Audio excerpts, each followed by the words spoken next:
Hello, YouTube. Serious video today. I wanted to talk about Emiru's statement that she put out the other day about Mizkif. And for those of you who don't know who those two people are, Emiru and Mizkif are two very big Twitch streamers. They were streaming way back before Twitch was in its prime. Emiru recently has just been going through so much, man. Like, I feel so bad for her. She was recently assaulted at TwitchCon.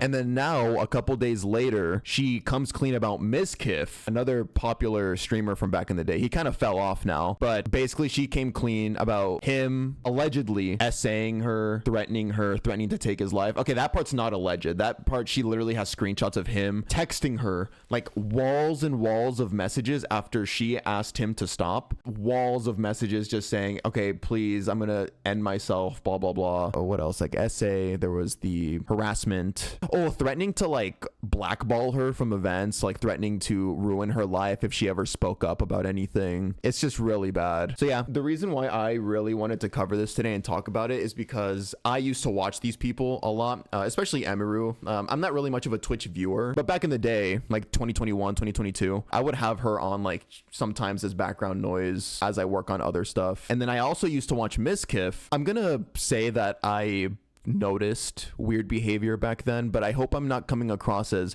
oh, he's just like another one of those people that only says that they noticed things back in the day once the person gets in trouble. Because I personally find those people annoying, like the people that literally would have never talked shit if the person wasn't getting canceled. The only reason why I never said anything before was because I had no platform back then. Like back in 2021, 2022, I was still kind of tiny. Like, what am I gonna say? Something I would always notice about Mizkif is his weird comments that he would always make concerning view counts. Like, he always had like this weird hyper fixation, this obsession on viewer count numbers, and how if you didn't have enough views, he wouldn't pay attention to you and he would make it known that you're doing terrible. Oh, I swear to God, I'll go. No, I know, I don't. I actually don't want you to go. My grandma would kill me if I brought you. Why, 'cause I'm white? No, it's because you're like a fucking psychopath. Oh, I cannot. I don't need to be psycho. Miz, when you're normal, even at parties, you stand around like this with a drink, and then you walk up to people and you're like, you know, I wouldn't talk to you if your viewership wasn't as high, you know? Like, that's literally what you do all the fucking time. Look what he's about to say next. You're so annoying. You're so annoying. Chat, because these people aren't real, dude. I don't take any of them seriously because you're not. You're a fucking ego asshole. Because I don't take any of you seriously because you're not actually my friends. You literally, bitch, you're so annoying. What's the point of taking you all seriously? I don't care about you, any of you. Can you play the song, please? Because you're gonna make me cry. Sinna, all of you to me are just, you know what you are? You're all just numbers. He was dead serious right here. And then if he was underperforming, his definition of underperforming at the time was like getting 10 to 15,000 viewers instead of 20,000 viewers. He would visibly get very upset and like sad. Like, his mood would drastically change if his viewer count would dip below a certain level. This ties in to the Emiru thing. How Emiru at one point started doing better than him, and he would send her messages midstream saying that he was going to off himself because she was doing better than him, banging on her door and shit. Like, this is just one part of the story. This is one of the many problematic things that he used to do that Emiru is going to talk about in today's video. Today, I'm finally going to be opening up about the psychological and domestic abuse, stalking and harassment, sexual assault, and threats of blackmail that Mizkif has done towards me, and some of these issues which are still ongoing. For the entirety of this year, I've attempted to separate myself from him and not talk about him at all, and not talk about this issue and just not make it a public thing. I always tried my best to keep this to myself, but like I said, I feel like it's gone to the point, which I'll explain later, that I feel like it just has to be done. And I have always believed in not condemning people or starting drama online. So I'm sure a lot of people are going to be asking, why am I doing this and why now? And I would like to explain that before I get started so that people understand what prompted me to do this today, and that it's not just on a whim or something like that. Okay, so like I said, I took a lot of notes, so forgive me if I just end up reading off my notes. The first and probably most severe reason is that one of the rules that I set for myself a long time ago about withholding this information was that if I ever felt like somebody else was in danger of being hurt, I would then make myself speak about it. And 2 weeks ago, actually 3 weeks ago now, I was informed by 3 separate people, one of whom was present for said incident, that he had done something similar to something that he had done to me, and to someone in LA at the end of September. And this person is not a streamer or content creator, but obviously that does not matter. And because of this, I cannot in good conscience sit here knowing that I know critical information about someone that almost no one else does and not say anything. I think that most issues and dramas should stay private and off the internet, and I still hold that belief to this day, and I will hold that belief going forward. However, there are certain things that cross the line, and I say that the line has been crossed too many times to be count. There's a point where I believe that people deserve to know. I think that at a certain point, if you know a lot of things about someone and you don't say anything to look out for others, it's wrong. It's wrong to keep it to yourself. I don't want what happened to me or what has happened to other people because of him to happen to other people, and I don't believe he will ever stop behaving the way he does. But regardless, yeah, like I said, one of the main reasons I decided to do this stream is to come out about all of this because I can't hold on to it any longer because it feels wrong to do so. Quick pause. It is just so crazy to see the downfall of OTK. Like, it has just been constant downfall since they've been established. Almost everything you hear about previous members in OTK, it's just like monstrosities. Cancellation after cancellation. No, yeah. Like, I used to watch all these people. Like, her, Mizkif, sometimes Tectone, S-Fand. An honorable mention reason for why I'm doing this is that for a while, he has been indirectly threatening me through my friends and people that I work with. They've informed me that he said that if I ever talked about anything he did, he would try to create a smear campaign against me in retaliation. I was told that he even approached other streamers who were close with us back when we lived together, asking them if they would join with him, and they all refused. At TwitchCon, he approached one of my employees, threatening them and saying if I ever talked about him, he would destroy me. Multiple people have told me that his plan was to claim that I kill animals and that I killed my own rabbits, since I had several of my rabbits pass away over the course of 3 years while I lived with him. I'm sure he's probably listening now, and it's probably going to come as quite a shock to him that this information made its way back to me and that I've known for months. But if you try to threaten me to stay quiet, especially using my poor dead animals, I'm not going to stay quiet. Okay. So now that I've explained all the reasons why this— A lot of these streamers, man, they're just so fake. Like, honestly, just don't.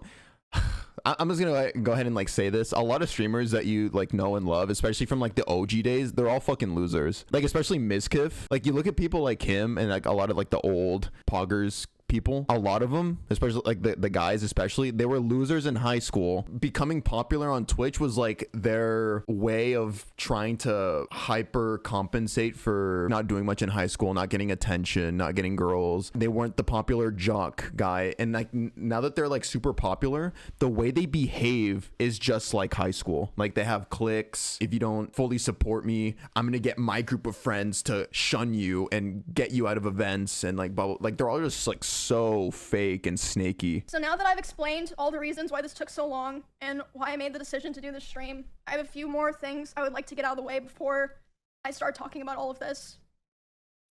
The way that I'm going to do this today is I'm going to run through everything from the beginning to the end to try to get across the story as accurately and fully as I can. Also, we're going to be showing a few screenshots validating what I'm saying.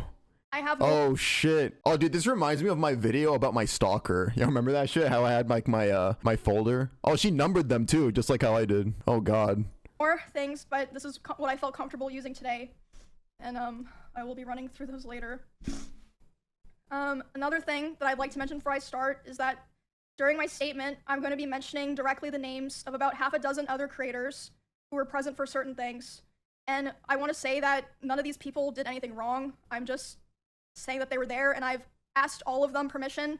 They all said that it was fine to include their names, but I know this won't stop everyone, but I ask people, for the streamers that I mentioned, please don't go bothering them or asking them for more information.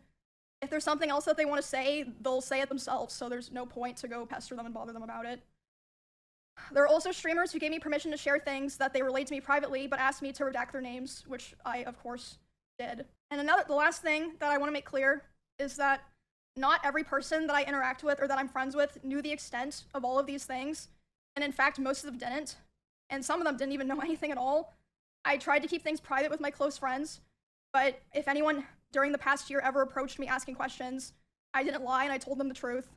But yeah, I don't want there to be some kind of witch hunt like, oh, you know, you knew and this, no, a lot of people, you know, didn't know everything or didn't know anything. I think that's all that I have to get out of the way to start. So this is public information. I moved in with him, I believe it was the end of 2021, because he offered. I was living alone at the time, and I was having stalker issues in Kansas, and I mean, you guys know like all the stuff that happened there. I ended up Damn, that's crazy. I'm sorry, I'm getting like flashbacks, bro. I was there for all of this. It's really like memory lane for me, like the whole 2021 2022 era. The org and everything. We did a lot of streams together, and I mean, a lot of people already know this, but I'm just gonna come out and say it. We started dating. We were in a relationship starting January 2022 after I joined OTK.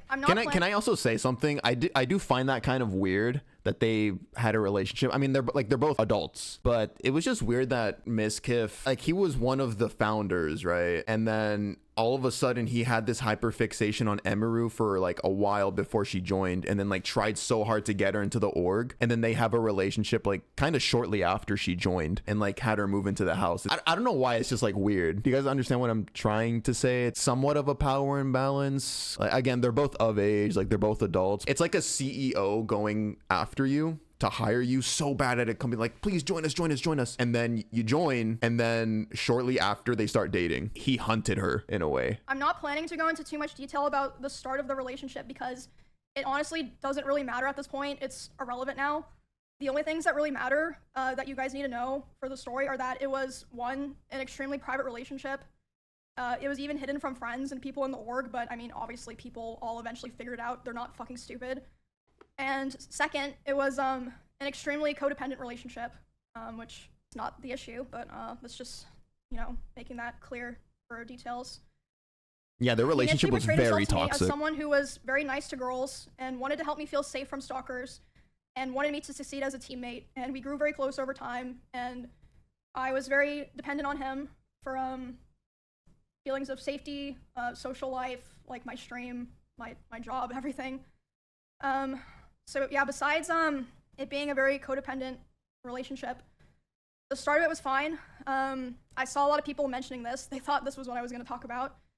It's not a secret. I think everyone who paid attention knew that he was very controlling over what I wore, to a degree, who I was friends with, and even when I would stream. And that's exactly why it's problematic. See, a chatter just said it right there. Power dynamic. It was already weird that he like scouted her in a way, like, oh, like this hot girl, I'm gonna make her join. Like, she's not doing that well on Twitch. I mean, she was doing well, but obviously less than him. Gets her and then wants to date her as the boss. And then what does he do after that? Exerts his power, exerts his authority. Okay, don't wear this, don't wear that. Don't be friends with these people. Don't be friends. You're living in their house. What are you gonna do? Say no? It was definitely slow over time that bad things started happening.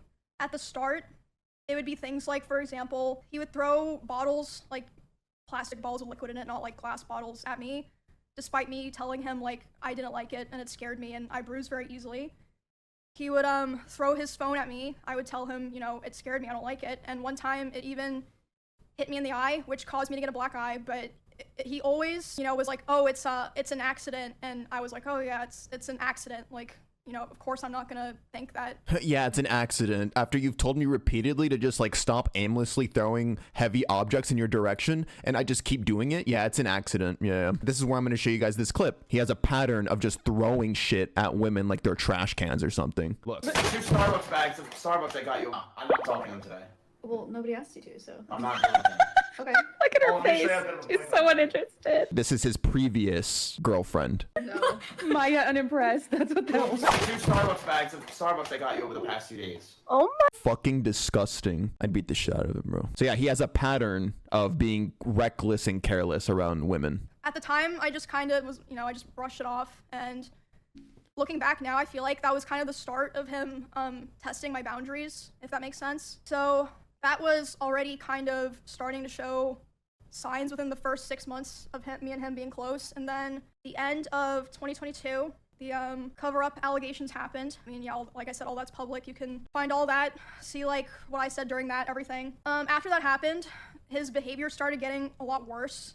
Uh-oh. Which, I mean, I suppose it makes sense. You know, he was very stressed. A lot of stuff was happening, but the bad behavior was ramping up, and I feel like it's so apparent if, like, you know, you go back and watch anything from that time. I tried so hard to help him and be there for him because I really believed in him, and I wanted him to, you know, get better and get back on his feet and be the person that, you know, I always believed that he was. But Those kinds of relationships are so toxic. Like, it's not your responsibility. It doesn't matter if it's the guy or the girl. It is not your responsibility to fix somebody who doesn't want to help themselves. Sorry, to help somebody who doesn't want to help themselves. And Mizkif was somebody who was just so, he did not want to be helped. That guy was always looking at viewer counts, letting the numbers consume him, blah blah blah. With somebody that volatile, like, you can't help them, especially if they refuse to change their mindset about that kind of thing. be the person that, you know, I always believed that he was. But that, unfortunately, did not really happen. For a long time, I think about a year and a half from when that all happened, it was kind of like slow things getting worse. But I mean, honestly, I'm not even gonna bother going into the details of all of that because there's just too much to cover, and it's honestly kind of not really relevant to the rest of what I'm saying because the rest of what I want to say is a lot worse. There was a point where things really took a turn for the worst. Like, it felt like... Oh shit, here we go. I think we're gonna start getting into like the more violent examples now. Like, you know, like a very delicate branch just kind of snapped.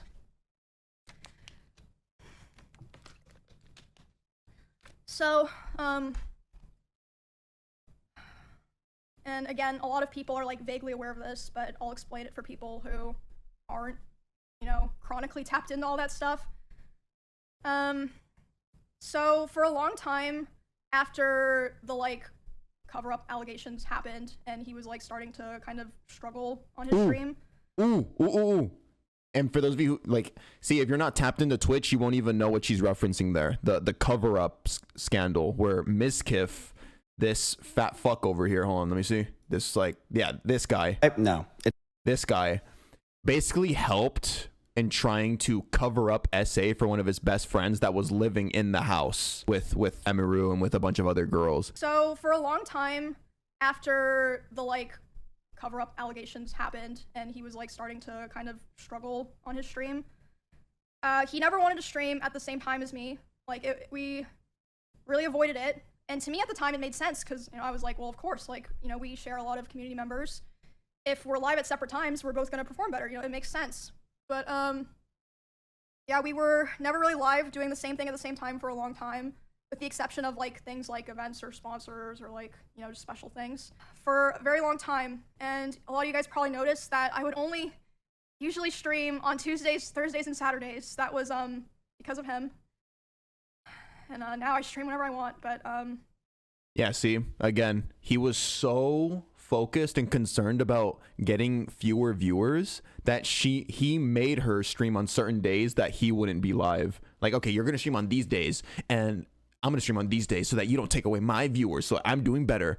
Like, guys, like, what the fuck? I mean, I'm gonna say the word toxic, but you guys are probably tired of hearing that word thrown around so loosely, but it's like, it really is toxic, not just between them two, but it's like just within himself. It's like, why are you so number driven as a person? It's just so annoying. The first time that we ever streamed at the same time was for the 2024 Rust Kingdoms event on Twitch. We were sharing drops, so it was the first time in a very long time that we were both going to be live at the same time. So I'm live, he's live, we're both streaming, and like I said, you can go find all of this. This is public. There are clips of this. We're both streaming the Rust event, and I thought it was going really well. I thought everyone was having fun, and then I start seeing in my chat people start saying unofficial Miz raid, and I'm like, what does that mean? And then I check my Discord messages. Ooh, unofficial Miz raid. What that means is that people started voluntarily leaving Mizkif's stream to go to Emiru's stream. And then I check my Discord messages, and he's messaging me. He's saying, like, Emmy, you know, I'm gonna kill myself. I'm gonna KMS. I waited so long for this, etc. Basically, he was upset because I had higher viewership than him. That's literally it. I had higher viewership than him. Ended his entire stream. Mind you, he still has above 10,000 viewers probably. How are you not grateful for that amount of viewers and then getting jealous of others? If my girlfriend, like if I had a girlfriend and that she was live streaming at the same time as me, we're playing the same game, my viewers are going to her like, oh yeah, sure, whatever, your viewers are going kind of down.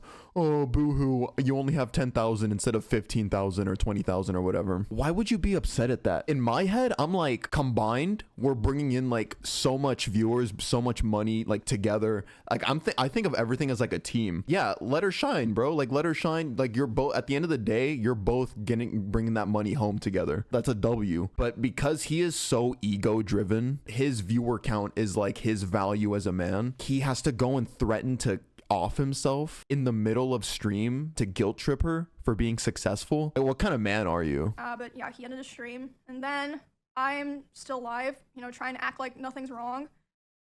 And in that house, I had a glass door so I could like see this was happening.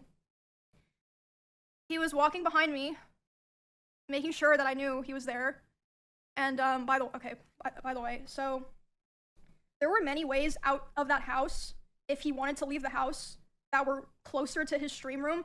He intentionally chose the door that was right by my room. That's creepy. Oh, dude. So this is right after she was getting more viewers than him, and then he's messaging her, guilt tripping her. He walks by the door. What the fuck? There were many ways out of that house if he wanted to leave the house that were closer to his stream room. He intentionally chose the door that was right by my room. This is where I believe Mizkif begins hitting her door. I think this is what's gonna come next. He intentionally chose the door that was right by my room. He starts walking behind my stream and slamming the door so loud that my noise gate can pick it up. So even people on my stream are able to hear this is happening. And he slams it so hard and so many times that the front door literally broke. The lock did not work anymore. Acting like we haven't murdered, like we haven't pillaged. You hear it? Dude, that's so chilling. Looking back at this clip, you can see her flinching because he's slamming the door over how fucking upset he was. Like we haven't murdered, like we haven't pillaged. You hear it? You see her trying to keep it together. He's slamming the door. Go to the restroom real quick. I'm stuck in here. Okay. So just scared. Yeah. I actually downloaded her VOD and confirmed how she left for 20 minutes, then came back completely overwhelmed because that schizo was spamming her, saying he wanted to kill himself while punching her door, all because she had higher viewership. But alright, yeah, I'm gonna log out for now, but I'll probably come back later. This is when she stopped. And if not, tomorrow my normal time. Which she didn't do. Yeah, I actually kept going back and forth slamming the door because he didn't. He actually just kept going back and forth, slamming the door because he didn't get a big enough reaction. It's just classic man-child behavior. Anyway, so I hear him back there doing this, and I'm like, what the fuck is going on? So I tell my stream, I'm like, hey, guys, I'll be right back. I get up and I go talk to him, and I'm like, hey, what's going on? And he's like, Emmy, like, I hate all you guys. Like, all you guys do is just take from me, and like, I'm just done. Like, I'm just done. And I was like, this is like really happening because of rush drops? And he was like, I don't know what else to do. He was like going off on me, like basically saying that he hated me. And I was like, well, I don't know what to do now. And he was like, go finish your stream so that people don't know anything's wrong. And I stop in the bathroom outside my stream room, and I'm like, you know, checking my Yeah, whatever. Just go back to streaming, because you're so much more popular to me. makeup, trying to make sure people can't tell that I was like crying. And I'm only in there for like 30 seconds, and he comes and like looms in the door. Oh yeah, this chatter, all you do is take from me. Like, she just went live, little bro. Doorways. I was like crying. And I'm only in there for like 30 seconds, and he comes and like looms in the doorway. He's like, what are you doing? And I'm like, oh, I'm just checking my makeup. So I go back and I stream for a couple hours to finish the stream. Do my best to just like, you know, carry on the show basically. And yeah, after that, like I said, was when things started to get really fucking bad. It was like something just snapped. For the rest of the week, he streamed the Rust event. He got all the drop viewers. I'm sure he was very happy. I mean, good for him. And during that time, I obviously was like thinking and processing a lot of what happened. But I mean, it was a lot because this person was at the time like kind of my I mean, it was like my partner and my best friend and like the only person that like I really talked to ever, or like at least off stream. So I mean, it was just it was a lot. But the very next stream, I went live about a week after that, and I announced that I was planning to move because I knew that I would have to move. So I was like, okay, I have to go live and say this so that, you know, kind of force myself to commit to it.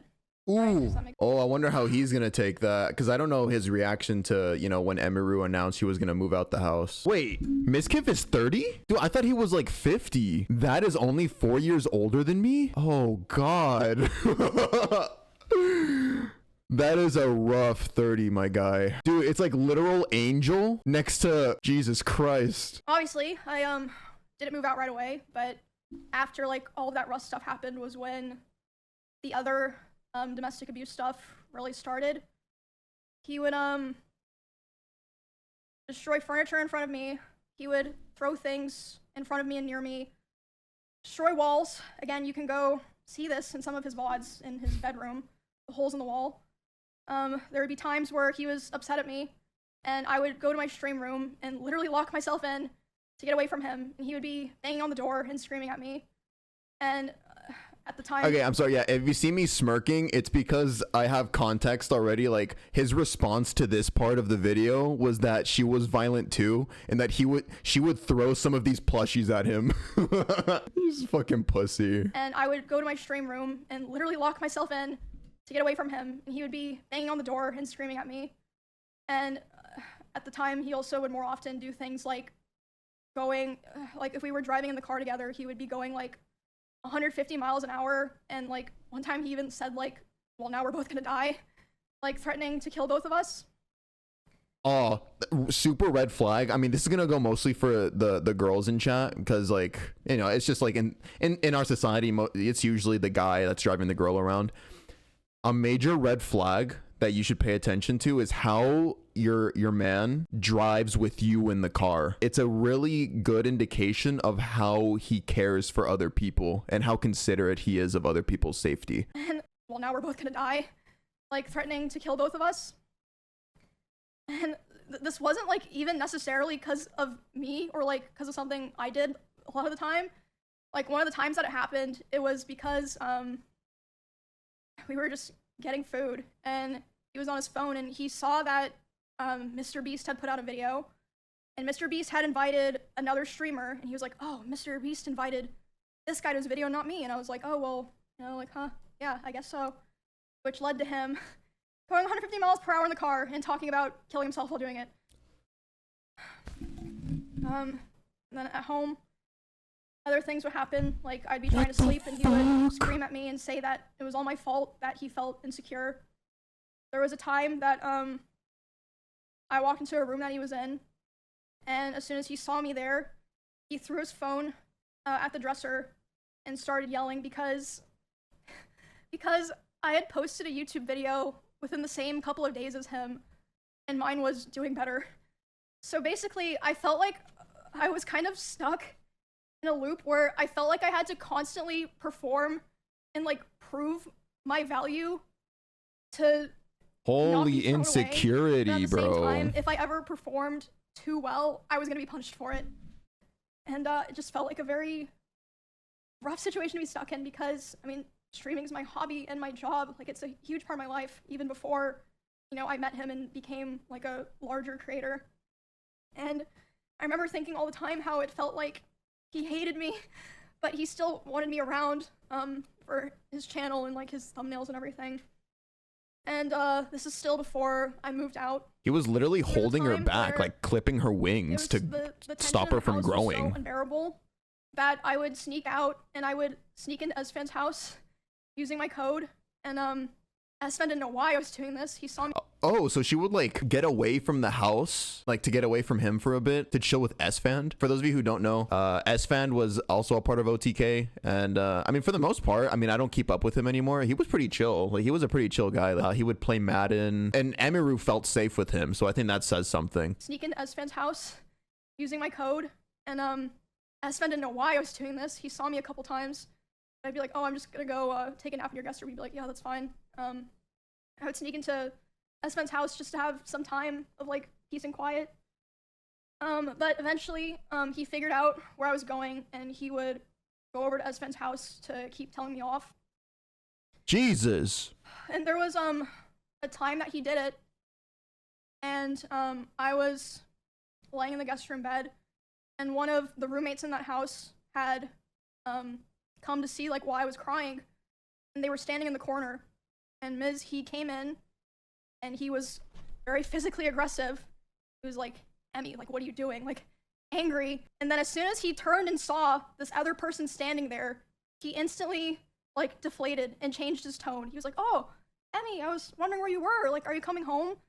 And, that roommate, like, later asked me about it, and they were like, what the fuck was that? Like, are you okay? And I was just like, oh, it's nothing, because I felt like a lot of the reason that I didn't tell the people around me was because I felt like no one would understand, or even if they understood, it would just be a burden to them, because all of our streams and social circles and communities are so intertwined. I was like, maybe it's just better for me to deal with this and, like, hope things get better, basically. I honestly don't even remember what the final straw was that I finally was like, okay, it's time to go. Like, I prepared the house that I lived in before this one, like, pretty much immediately. I'm curious where the essay comes into play. I was still, like, scared and unsure. So I don't remember what the final straw was, but I remember the day I took Cheddar to the house, because he just randomly started, like, screaming at Cheddar and was like, get that fucking cat out of my house. So I just grabbed Cheddar and put him in my car and grabbed his litter box and took him there, and I just left him there and never took him back to that house. And then I think, like, within several days after that was when I finally moved out. It was on very short notice. Like I said, I don't even remember what the final straw was because so many things happened, but there was a time when I just knew. I called some movers. I said, hey, can you come tomorrow? And they're like, yeah, and then I literally moved the next day. Moving out into the last house that I lived in was a huge step mentally because, like I said, a big part of why I moved into the first house in Texas in the first place was because I felt like it was the safest option for me because, you know, I am a girl where it's, like, kind of scary for me to be living alone. So it was very hard, and at the time, even though, like, all these other things had already happened, I was very hopeful that me and him could be cordial and, like, eventually, like, things would be fine, at least publicly, like, for stream reasons, that, you know, everyone could just keep streaming like nothing had happened. And, you know, at the time I thought that would be the best thing to do, and I felt like if I, you know, separated myself from him without explaining anything, people that watched us wouldn't understand and would attack me. I was yeah, I mean, it ended up happening anyway, so, but damn. Yeah, after I moved out, we, like I said, still kept in contact. I had hope that somehow things would get better. There was a short period in October where we had broken up because, I mean, honestly, it doesn't matter now. And when that happened, I honestly felt relieved because I was like, okay, finally, it's, like, on his terms, so that means he'll be satisfied and he'll be able to say it was his choice, and he'll leave me alone. A week after this breakup, he asked to come over to my house and talk from closure. Came to my house, and I was crying like crazy because emotions were just very high because I was dealing with a lot of major shifts in my life as a result of me attempting to try to distance myself from him. He started to try to comfort me by hugging me while I was sitting on the couch. It's here, isn't? Oh my god, it's here. Try to comfort me by hugging me while I was sitting on the couch, holding me really close to him. When this was happening, we hadn't talked in quite a while, and I'm usually very uncomfortable with being touched a lot by people that I'm not in a relationship with, but I let him hold me while I was crying, and he started kissing me in my face, and I let him do it. I was still sobbing a lot, and then suddenly he tried to climb on top of me and aggressively shoved his hand down my pants, and I screamed. Yeah. And when I screamed, he jumped off me like a cat, like. And instead of apologizing or checking if I was okay, he said, I feel weird now. I feel like I did something wrong. I have to go. And he immediately left my house while I was still crying. That's just fucking weird. Who has the instinct of like, you're comforting a girl that you used to have a relationship with? It's just like read the room. First of all, you guys haven't spoken in a while. So why the fuck would you even think it's okay to make that kind of advancement, period? Add in the context of her crying. She's very emotional in front of you. She's letting you comfort her. What makes you then go in your caveman ass brain that it's like, yeah, this is the time to fuck. I'm gonna fucking try and like reach down her pants and like touch her as she's crying without checking if I was okay or anything. And at the time, I was still making excuses for him, and I was still afraid of causing trouble for other streamers around us, or like, you know, making things weird for viewers. I know that probably sounds crazy, but like I just felt this pressure, like I had to try to keep things together, if that makes sense. Yeah, I felt like I'd cause trouble for so many other people if I ever said anything bad about him, or if I caused rifts in our friend group or streamer group. I tried to stay on good terms with him and hold everything in, and also I still cared about him a lot, and I still at that point had hope that things would get better and that, you know, he would improve. I'm sorry, I'm just like still stuck on that. Like, again, you're meeting your ex again for the first time. She's crying, trusting you enough to console her, to let you console her. And then you try to do nasty things as she's crying. And that, you know, he would improve. And he'd also always hammer into me how he never physically abused me because he never hit me. And he would coach me and tell me to tell people or other streamers who were asking about it because they were concerned. He would say, tell them that I never hit you. Make sure that they know that I never hit you. Around the same time, this was during OnlyFans 2, so I guess like December-ish. He would often message me in the middle of my streams and berate me for things like playing the same class as him in WoW because he thought it would make people think that I was better than him. And again, like I said earlier, I felt like I was stuck in a constant loop where I had to perform well to not be thrown away, but if I performed too well, I was gonna be punished. And I actually wanted to show some of those messages. Oh, here we go, the screenshots. Oh god. A lot of these things. Yeah, I'm not gonna fully read these out because I honestly just don't want to read them out, but I feel like I want to show them to like kind of. Oh, I feel exactly what she means there. Like, nobody likes to relive, especially like messages between an ex, like a toxic ex, because it's just so it brings your mind back to the place you were years ago. Have you guys been in that position before where you're looking back at a picture of somebody or screenshots of messages between somebody you used to fuck with? That kind of mental torture is different. It reminds me of not only who that person was, it brings you back to who you were back in the day. It's just like, I hate it. And I am planning to probably post the VOD of this somewhere, so if, you know, you want to read this later, it just keeps going. Oh, it just keeps going. This was all happening while I was live. You can literally go find the stream and see me trying to deal with this while I'm live in the middle of a dungeon. Oh, that's mentally so abusive. Imagine going through this type of stupid ass argument with this much of an insecure guy during your stream in front of 10,000, 15,000, 20,000 people. Trying to just play the fucking game.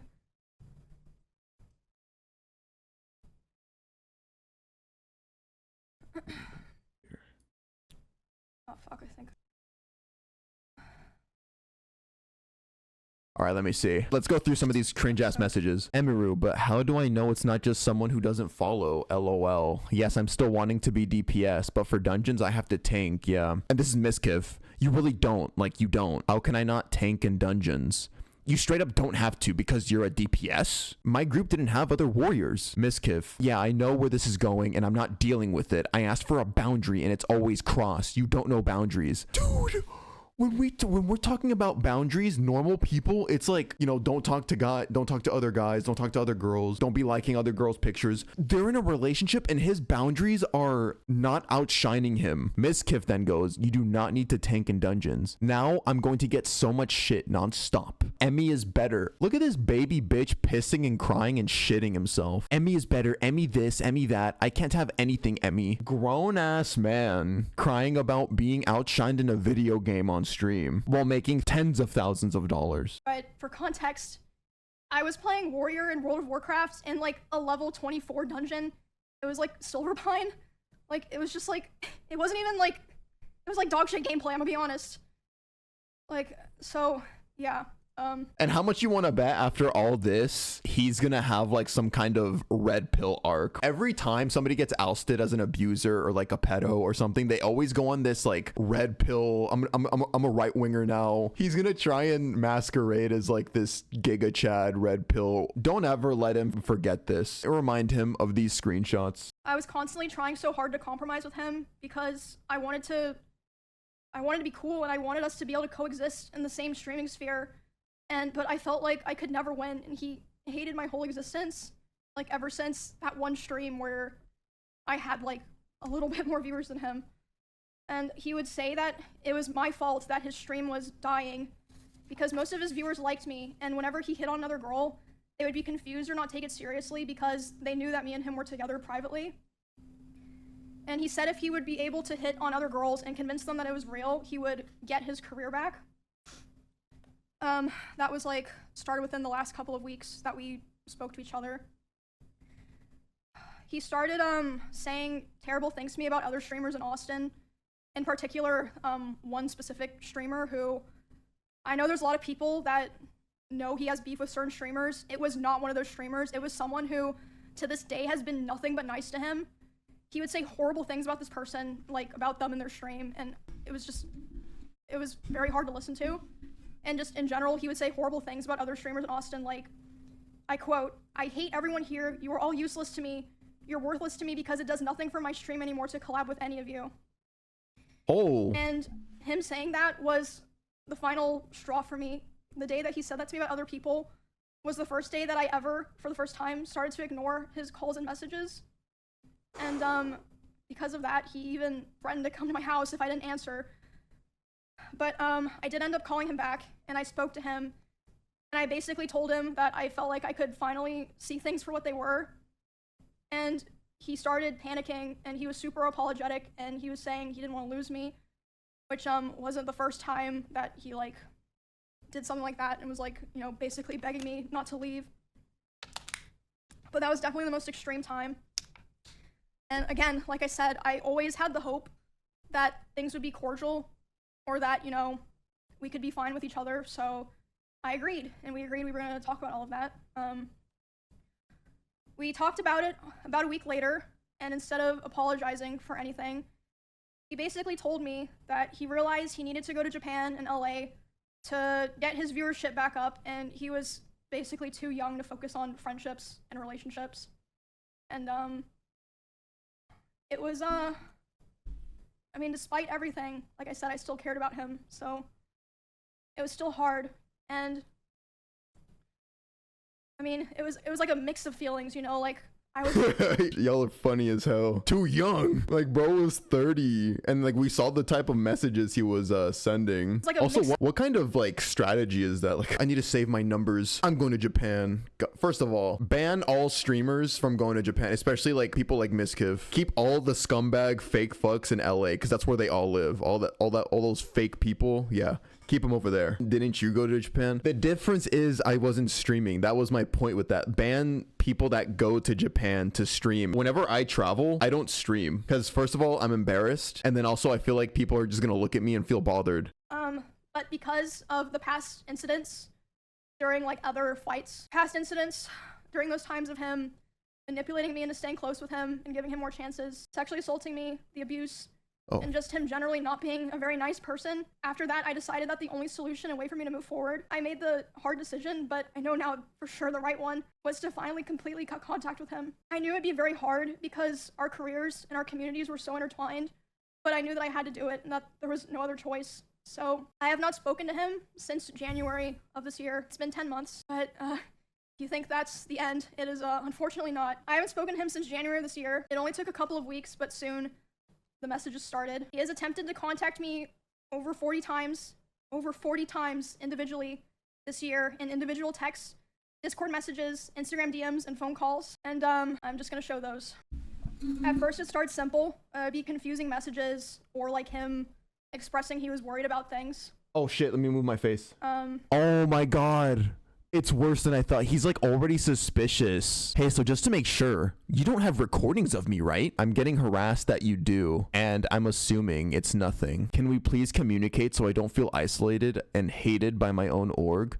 I just want to be okay with each other. Red flag immediately. If you have to just automatically and randomly ask, you don't have recordings of me, right? That indicates that he knows what he's done is wrong. At first it starts simple, be confusing messages or like him expressing he was worried about things. I really need to tell you things. I'm so sorry for the past few months. I'm so sorry for so much that happened. I need this time to be alone, but I really love you so much. I just needed to know what being alone felt like, and I learned I need you. I don't want to be without you. I regret so much. You could tell he was fucking bawling his eyes out typing this shit. Oh, God. Oh, what does he say here? Please call me. I haven't stopped thinking about you in months. I've been nothing but miserable without you. I love you, Emmy. And if you take me back, I want us to be a real relationship. I will do anything for you. I will come home from Japan right now for you. Oh, God. And he just keeps going. This is not someone who loves or cares about you. Yeah, that what Emmy said right here is very true. Like constantly like not respecting somebody's space, like somebody wanting to not talk to you shows that you don't care for their well-being.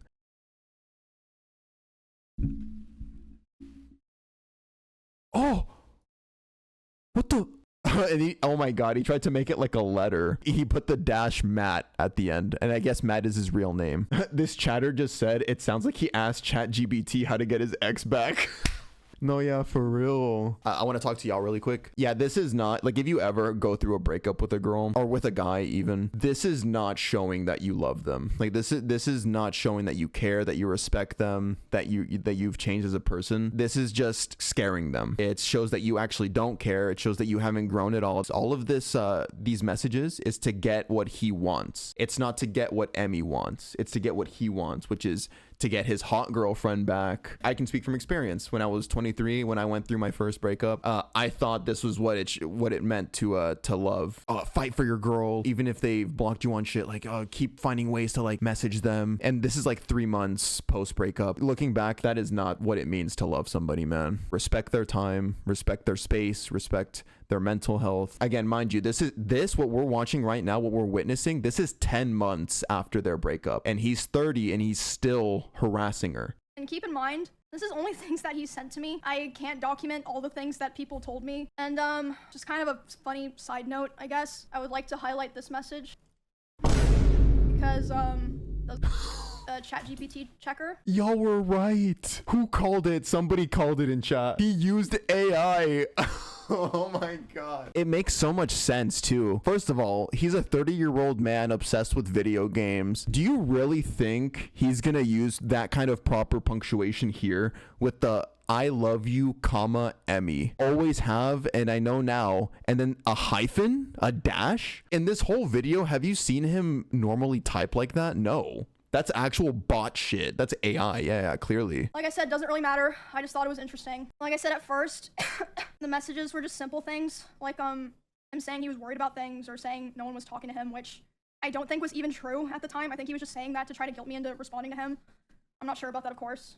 This also extended to in-person interactions because initially I made the mistake of thinking that I only had to cut him off through private communication and, you know, we would be fine going to the same events and parties and such. Ooh, big mistake. Big mistake. No, you can't just cut him off from online because dude, no. If you cut someone off online from messaging you but you're still allowing them the chance to physically confront you, that desire to confront you is only gonna balloon. You gotta block it 100%. I made the mistake of thinking that I only had to cut him off through personal private communication, but I also had to start avoiding going to the same parties or places I was worried he'd be in person because this was after he came back from his first trip to Japan. There was a party that I attended several months after I first went into contact with him. I was aware that he would be there, and I thought it'd be fine. I thought it wouldn't be a big deal. I thought I'll just let him have his space. I'll have my space. You know, it's not a big deal. We're adults, right? During this party, I felt like he was following me around and monitoring me, but I thought that I was just being paranoid. I was like, it's probably just in your head. I was hanging out with Nick and Catchy and a couple other friends. And at some point, Nick was like, it's too fucking loud down here. Let's go upstairs. No one's upstairs. Let's just go, chill in a room and like talk where it's not so loud. And I was like, okay. So they, as a group, went upstairs first without me, but it took me a bit longer to get up there because someone like stopped me and was talking to me.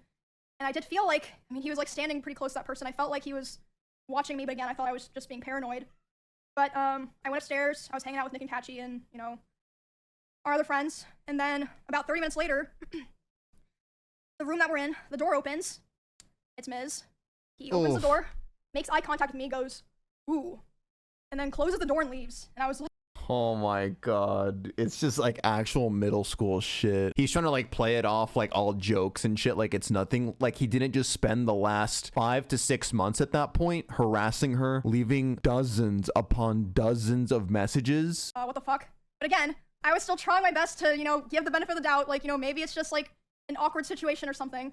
But a couple months later, the person that he was hanging out with that night reached out to me privately and was apologizing. And I was like, why? And they're like, I just felt like I had to apologize to you because I felt so bad and so embarrassed of what was going on. Like, yes, he wanted to see what you were doing. He was saying, like, I want to go see what's upstairs. And he was checking every room. And then after he opened the room that you were in with Nick, he closed the door and started laughing. And then he just wanted to talk about, how you guys broke up for the next, like, however many hours of the night. Oh my god. So he had to play it off cool and nonchalant with Emmy. And then after he closed the door, just yapped about her for hours. It walked all over. Babe, how you doing?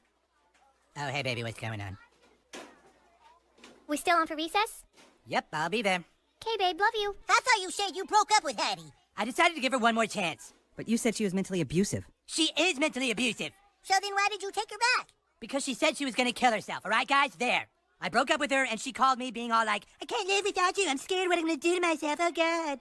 The bitch is crazy. What am I supposed to do? How Mizkif was talking about Emiru to other people, and then look. Hey, Stan. Yeah? Can I talk to you about Eric? Cartman? Okay. I just want to make sure he's all right. What do you mean? I don't even know if I should be saying this, but Eric said he was thinking about killing himself. What? We broke up, and he called saying he was about to do it. I'm still really scared for him. Wait, Cartman said he was gonna kill himself? I'll send you the voicemail if you promise to keep it private. Totally. You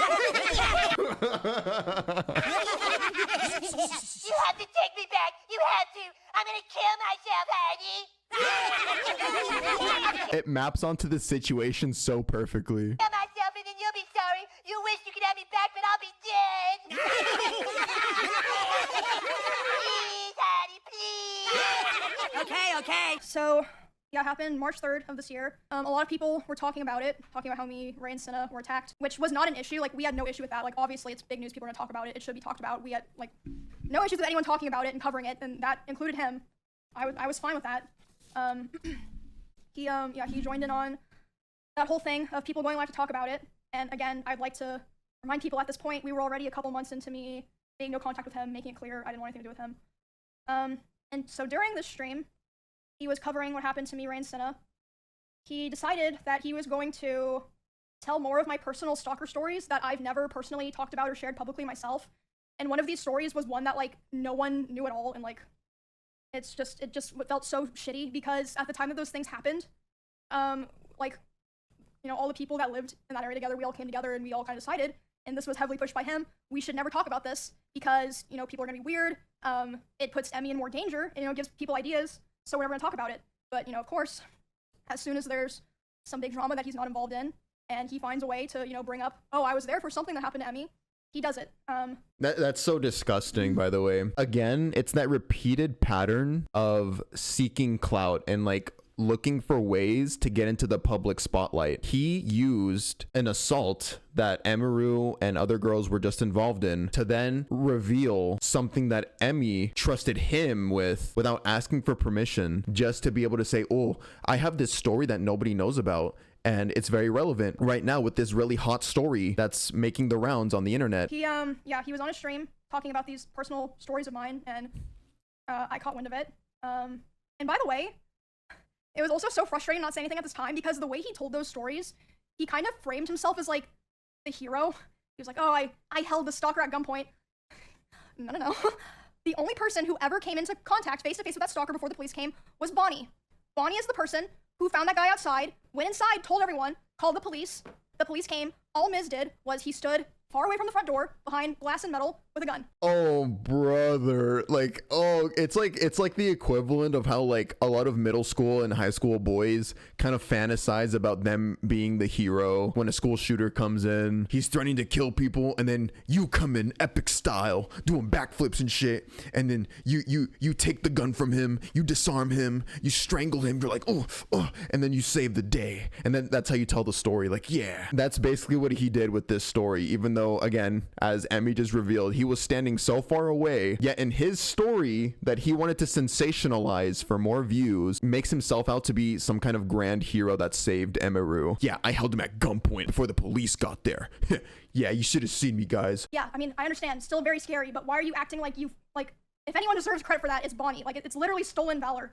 I'm so glad I finally get to say that, because she is the one who, like, kept everyone in those 2 houses safe, not him. Anyway, back to the original thing, the Ray and Senna stuff. I was obviously panicking. Like, I just had this horrible thing happen to me the night before. It was like huge, like public, millions of people seeing it. And then my crazy ex-boyfriend is going live talking about more of my personal stuff. And I'm like crying, and Senna and Ray are like what's wrong? And I tell them, and I'm like panicking. I'm like, I need to call so-and-so, I need to call so-and-so, I need to call so-and-so. Like these different people that I was like, they can contact him, because I did not want to contact him. So Ray, Senna, some of me and Miz's mutual business partners, and Asmongold were all messaging him to stop. And by the way, Asmongold told me that he tried to call Miz while he was talking, and it rang 3 times and then hung up, which means that he saw it and he just wanted to be able to keep talking because damn, in the middle of him like revealing a story that wasn't his against Emiru's consent, all of these like big ass important ass people trying to get Miz's attention, because that's the one thing he'll respond to. Like, Miz is so clout driven, he'll only respond to big popular streamers. He even ignores them to continue telling a story that's not his to tell. Asmongold told me that he tried to call Miz while he was talking, and it rang 3 times and then hung up, which means that he saw it and he just wanted to be able to keep talking because yeah, anyway, just a little note. I don't know exactly what like the other people said to him, but Ray and Senna told me that they were messaging him being like, bro, like, stop, what are you doing? Like, why are you doing this? And he was messaging them, who were also equally as traumatized as me, of course. They had gone through the same thing. Oh, what am I doing wrong? I'm letting people know what, you know, girls go through. Bruh. Was that your job? Well, anyway, yeah, that all happened a couple of months into me being no contact with him. And yeah, he was arguing with Ray. The best feminist ever, guys. Man, what a feminist. He's teaching, he's telling the world to care about women's issues by not, it's so ironic. He is using the excuse of, you know, telling people about the issues that women go through. But while he's doing that, he is robbing a girl of her consent to tell a story that's not his. Yeah, what a feminist, guys. Senna, while they're trying to be like, bro, like, stop, like, you're making it worse. He finished talking about my stuff and then reacted to Senna and Ray's whole stream where they were crying, addressing their communities, made sure to react to that, and then immediately went offline. So yeah, that was a terrible weekend. I got threatened to be stabbed, and then the next day, my weird ex was going live trying to self-insert so that he could make sure to farm his own clips. After that incident, his attempts to talk to me only ramped up, which I showed those texts. We went back to Japan, and during that trip, he was texting and calling me, trying to call me quite a lot, begging me to take him back. And at the same time, I heard that he was reaching out to quite a few other streamers who know both of us. And he was crying to them about how he wanted to get back together and how he thought someday we would reconnect and eventually get married. I don't think he even meant that, but I hope not. But I assume he did that with the hope that they would relay the messages back to me since I wasn't talking to him. And I mean, some of them did. I also had a couple other streamers report to me that he would obsessively watch my stream, and not in a like, oh, I wonder what Emmy's doing right now way, or like having my stream open. Like, he would be obsessively and attentively hate watching my stream, like watching my stream and just saying horrible things almost every time that I've been live this year. And they tell me that he would want to discuss how he believed I still wanted him.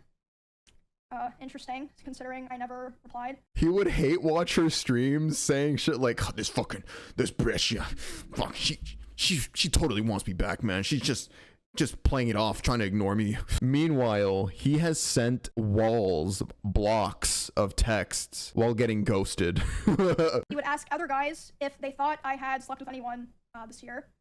They'd be like, I don't fucking know, man. And then they told me he would say stuff like, no, there's no way she's done that. She's not like that. And she's probably waiting for me. Just really fucking gross stuff like that. She's waiting for me. And a couple of streamers in LA also told me that he was telling people that me and him still talk all the time, but we simply weren't together anymore because I was too mature and I was not ready. I was too immature. But yeah, you can see from the messages I showed. I'm not sure if people can go back and read them. He was begging me to take him back for the majority of this year, which was 7 or 8 months total. And like I said, some of the messages were even, I believe, ChatGPT. Not that it really matters, it's just interesting, right? As of today, it's been about 2 months since he has attempted to contact me directly. I think because about 2 months ago is when he started kind of getting scared that I might have been telling people things, which again, I wasn't going on my way to do it, but if anyone ever asked me, I wasn't gonna lie to them. I mentioned this at the beginning before I started fully telling the story. I heard from my friends, other streamers, and my employees that he had cooked up a plot that if I ever tried to talk about him, about the abuse or anything else, he would try to go live and say that I killed my rabbits. And I was told that he approached several streamers who were around us a lot when we lived together and asked if they would basically back him up, and they refused. Obviously, they're not insane. That's so weird how people constantly resort to animal abuse for things. So in case you guys missed it, he was telling people that were in contact with Emmy, hey, if Emmy says anything, I will make up a story about her abusing her rabbits and killing them. Even with me, sorry, not to make this about myself. It's just really interesting about how animal abuse is used for manipulative reasons. With that stalker story, my stalker story, they were using pictures of them abusing their own cats, allegedly, supposedly, to get my attention. It's weird how these freaks always resort to animal abuse in one way or another, whether it's them doing it or it's them using it. And asked if they would basically back him up, and they refused. Obviously, they're not insane. And even something happened this weekend. At TwitchCon, one of my employees told me he went up to them and he threatened them, saying, if Emmy ever tries to talk about me, I will destroy her. Whatever that means. And within the same night, he also texted one of my best friends, and he would have known that I would have been with this girl. He texted her saying, hey, worried about her, hope she's okay. Right after he just said to my employee and other people that he was gonna try to destroy my life. Yeah, all in the same night. And, yeah, that was Saturday, so that pretty much leads us to today. I feel like it's clear I've spent the last year of my life cutting him off and building a new life with people that actually care about me and doing my best to move on peacefully without causing any drama. I did not want to do this. A lot of other creators actually told me that after his other allegations in 2022, if I wasn't the first person to stand up for him and start appearing on his channel again, they do not think that they would have gone back to helping him with his content. So I always tried to keep things private, always tried to make things better, had hope that things would get better, tried to be supportive, and my thanks that I got for all of that was abuse and resentment, and for all of 2025, all of this year, harassment and hatred from him and his community.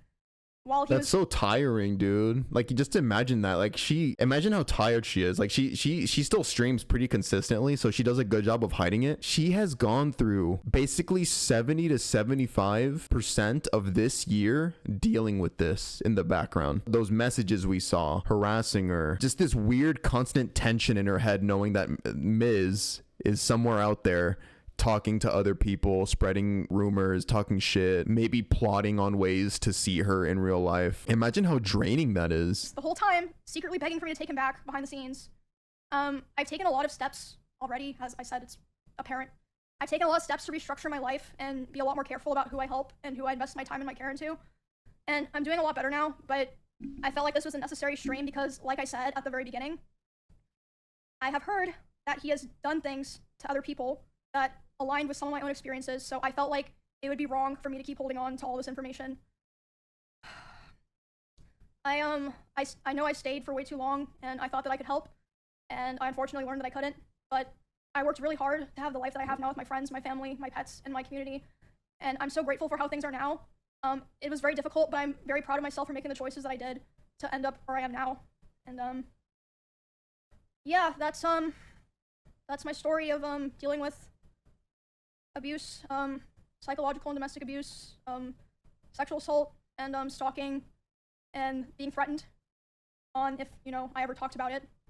And this whole time, it's been kind of hidden in plain sight away from hundreds of thousands of people. And, yeah, I know that me saying all of this probably isn't gonna make him or what's left of his community leave me alone, but sorry, voice crack.